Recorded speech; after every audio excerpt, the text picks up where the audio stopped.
আমার সব কাজ করতে অনেক ভালো লাগে, কিন্তু এই প্রেশার কুকার মাজতে গেলে খুবই বিরক্ত লাগে। আর আমি মাজতে গেলে কারো না কারোর জন্য কিন্তু রেখে দেই, কারণ এই প্রেশার কুকার থেকে কালি ওঠার ধৈর্য আমার একেবারেই নেই। হ্যালো ভিউয়ার্স, আসসালামু আলাইকুম। তো কেমন আছেন আপনারা সবাই? এটা হচ্ছে আমার শুক্রবারের দিনের ভিডিও। তো সকালবেলা নাস্তা করেছি এই কাঁঠাল দিয়ে। গাছ থেকে পাকা কাঁঠাল পড়ে গিয়েছে, ভিতরটায় অবশ্য কাঁঠালের রোয়াগুলো অনেক ভালো ছিল, তাই সকালের নাস্তা করে নিলাম। আর এই দিক দিয়ে হচ্ছে আমার মা মাটির চুলায় কচু পাতা ভর্তা করতেছে, তার সঙ্গে কাঁঠালের বিচির ডাল রান্না করেছে।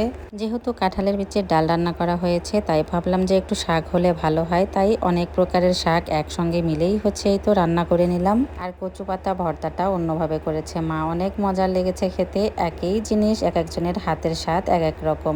প্রথমেই রসুন আর মরিচগুলো ভেজে নিয়েছে খালি খোলায়, এরপরে কিন্তু লবণ পানি দিয়ে কচু পাতাগুলো সিদ্ধ করে নিয়েছে। তারপরে হচ্ছে ওগুলো বেটে ওখানেই হচ্ছে পেঁয়াজ, সরিষার তেল, তার সঙ্গে হচ্ছে লেবু রস দিয়েছে।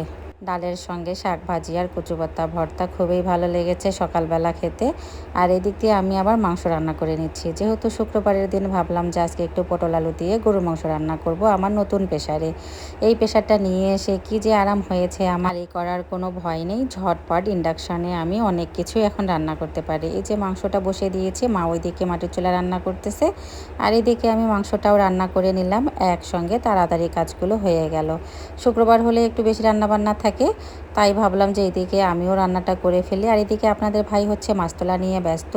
যেহেতু সবাই বাইরে অনেক মাছ ধরতেছে, তো ভাবতেছিল যে আমাদের পুকুরের মাছ আবার বের হয়ে গেছে নাকি বৃষ্টির পানিতে, তাই পরীক্ষা করার জন্য হচ্ছে জালিয়াকে এঁকেছে। আর দেখবে মাছগুলো কত বড় হয়েছে। আর কয়েকটা মাছ অবশ্য মেরেও নেব ফ্রিজে, যেহেতু কোনো মাছ নেই এখন ছোট মাছ ছাড়া। তো মাশাআল্লাহ আমাদের সরপুঁটি মাছগুলো কিন্তু অনেক সুন্দর বড় হয়েছে, আর যেগুলো বড় হয়েছে সেগুলো আমাদের গতবারের মাছ। আর এবারের মাছগুলো কিন্তু ছোট ছোট আছে, এখনও তত বড় হয়নি। আর তেলাপিয়া মাছগুলো অনেক বাচ্চা দিয়েছে। তো প্রেসারে আমি কিন্তু হাতে মাখিয়ে মাংসটা রান্না করে নিয়েছিলাম। আর পটল আলু, তার সঙ্গে কয়েকটা কাঁঠালের বিচিও দিয়েছি, ওখানে ভেজে নিয়ে এরপরে হচ্ছে যেহেতু মাটির চুলায় রান্নাগুলো সব হয়ে গেল, তো ওখানেই চুলা খালি ছিল। পরে আবার ওখানে আমি একটু মাংসটা ঝোলঝোল করে রান্না করে নিলাম। এরপরেই দেখেন ওই মাছগুলো আমাদের কেটে বেছে নিতে না নিতেই আবার কতগুলো খোলসা মাছ পাঠিয়ে দিয়েছে আমার হাজব্যান্ড। কেমনটা লাগে বলেন তো? পরে গেদিবু তো এসে আর মাছ ধরলই না, একাই এতগুলো মাছ কেটে বেছে পরিষ্কার, এরপর গোসল করে এই তো চলে গেলাম দাওয়াত। আমার মেয়ের জন্য না, সবাইকে দাওয়াত করেছে, ওখানে আবার দুপুরের খাওয়া দাওয়া করে নিলাম। হাঁসের মাংস রান্না করেছে, গরুর মাংস, তার সঙ্গে গরুর মাংস দিয়ে মিষ্টি কুমড়া, পোলাও, অনেক মজার হয়েছিল রান্নাগুলো। সবচেয়ে বেস্ট ছিল হাঁসের মাংস, আমার অনেক অনেক পছন্দের। তো শুরুতেই হাঁসের মাংস দিয়ে সাদা ভাত খেয়েছি অনেক মজা করে। আর একখানে দাওয়াত ছিল আমার হাজব্যান্ডের, ওখান থেকে আবার বিরিয়ানির প্যাকেট পাঠিয়ে দিয়েছে।